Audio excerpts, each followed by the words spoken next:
Dans les rues de Poitiers, une révélation du petit écran. Son nom, Fanny Sidney. Une jeune actrice également diplômée de la FEMIS, la prestigieuse école de cinéma, département réalisation. Cette semaine, Fanny est membre du jury du Poitiers Film Festival. Bonjour. Et, pardon, comment tu t'appelles déjà? Camille. Camille. Mais pour beaucoup, elle incarne d'abord ce personnage de la série 10%. C'est un personnage qui me ressemble énormément, je crois. La coïncidence avec le rôle a été assez extraordinaire. D'une part, par mon parcours où moi je venais de banlieue, j'ai découvert à la fois Paris, à la fois le cinéma comme un grand espace de liberté à conquérir, de surprise aussi, mais surtout de liberté. Et je crois que c'est ce qui arrive à Camille. Comédienne, réalisatrice, sur les plateaux de cinéma, Fanny Sidney se projette à la fois devant et derrière la caméra. Jouer, réaliser, comment vous allez choisir?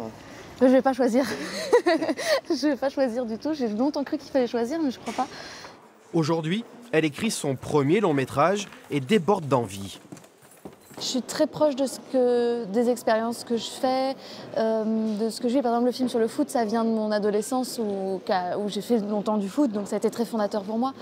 Là, j'ai aussi beaucoup d'envie de surréalisme ou de choses, d'histoire un peu borgésienne, un peu d'histoire emboîtée. Et voilà, donc mon dernier champ d'exploration, c'est l'hypnose. L'hypnose, Fanny Sidney a décidément éveillé notre curiosité. Son regard sur le monde, ses enthousiasmes la rendent attachante.